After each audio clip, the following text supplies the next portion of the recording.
Bhagavatam 11.10.34 atmagamo lokah svabhavo dharma eva cha iti mam bahudha prahur guna-vyatikare sati.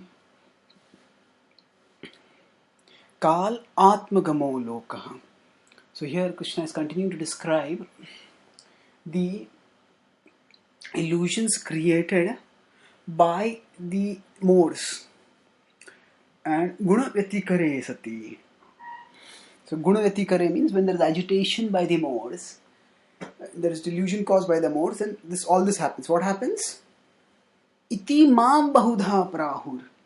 In all these ways, people think I am that. That means people elevate to the level of God all these things. What? Kala, time, atma, that is the soul, agamo, that is the Vedic knowledge, lokah, the universe itself, svabhavo, that is nature, and dharma, that is religious duties or religious principles. So now people deify these things. Deify means to make into a deity or to make into God. Now we may think that, isn't it true that these are actually God? Aren't the Vedas God? Isn't time God? Isn't dharma God? Actually, here you have to understand that these are manifestations of God. And to make them itself God is to labor under misunderstanding. For example, let's consider dharma. Now, the Mimamsa Sutras begin with the question Athato Dharma Jigyasa. Whereas Vedanta begins with Athato Brahma Jigyasa, Mimamsa Sutra begins with let us inquire what is Dharma. So now this seems to be a very noble inquiry. And yes, instead of inquiring about Kama or Artha, inquiries about Dharma, which seems to be good, and it is good at one level. But within Mimamsa, Dharma is not just inquired about, but dharma is elevated to the supreme level. So much so that dharma is considered binding even for the gods. And actually, it is said that dharma itself is supreme, and even the gods or for that matter the supreme God, nobody can intervene with or transcend the principles of dharma. So here what has happened? Dharma is made into a God greater than God. And this is a misunderstanding. And quite often when God behaves in ways which seem to be adharmic, then such people start rejecting even God. They think, how can this person be God? So what we need is the recognition that dharma is coming from God. And dharma is dependent on God. In fact, the highest dharma, that's why for the Mimamsakas, Krishna's declaration, Sarva dharman parityajya mamekam sharanam vraja, that seems radical and outrageous. How can dharma be given up? But they don't understand that surrender to Krishna is the topmost dharma. And it is that dharma which is the most cherished dharma. That is that dharma which will liberate us from material existence. And that's why the Bhagavatam also has begun 1.1.2 by saying dharma kaitava projeta, that we kick out the false religious principles.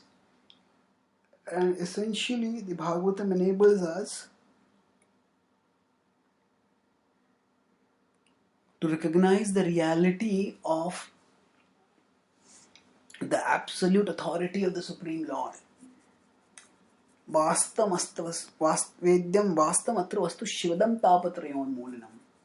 So nothing else can free us, can uproot the threefold miseries, because nothing else is the absolute truth. Only the Supreme Lord is.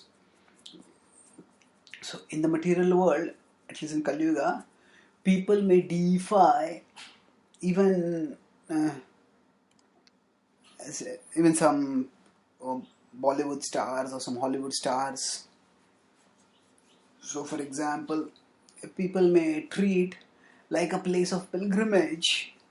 You say the place of birth or the place of childhood of a famous Bollywood star or a famous musician, and if they get a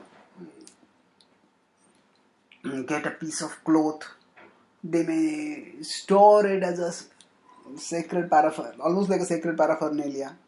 All this is misdirection of devotion, and this is rajasic or even tamasic. But even within the arena of dharma, there can be this misdirection.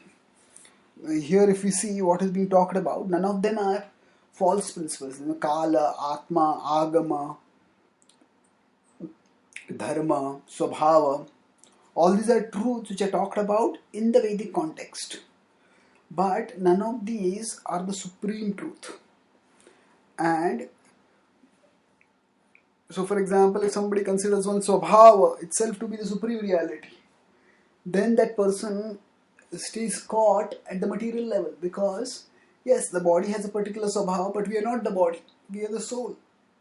And considering one svabhava to be the supreme reality is an illusion, because then one cannot transcend material nature and experience, realize, relish one's spiritual nature. Similarly, agama, the Vedas, they are also coming from God, but then those who give absolute authority to the Vedas, they become Vedavadaradaha.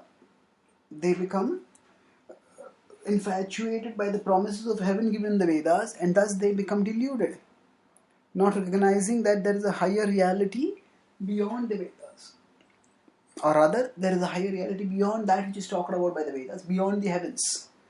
So that higher reality is Krishna, as the Bhagavatam says in 15.15, Vedesya sarvair ahameva vedyo. So now, similarly, Kala. Now, is time itself God? Now, time is a manifestation of God. At the same time, God has His self-existence independent of the transformative and destructive influence of time in this world. So, to make time itself as God is to deny God's transcendental self-existence. And that sort of reductionism, when applied to God, reduces our own spiritual prospects. It reduces our own opportunity for experiencing transcendental happiness. And thus we stay entrapped in material existence.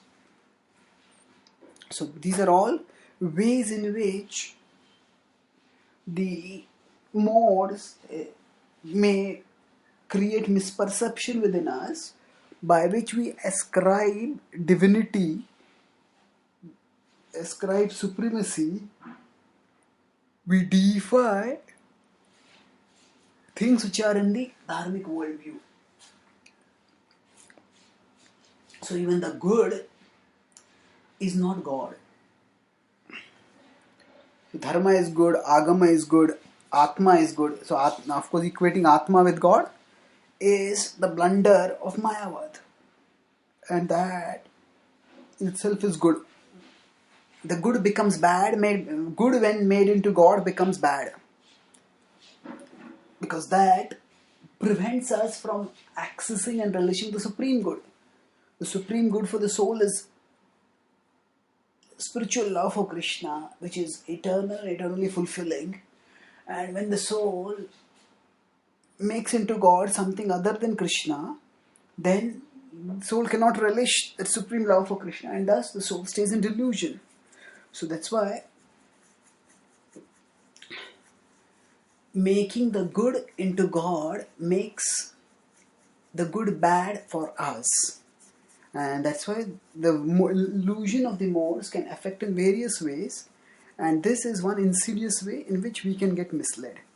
And by hearing from Krishna about these such misdirections of our understanding, we can protect ourselves and rather become enlightened to understand Krishna as the Supreme Lord. Thank you.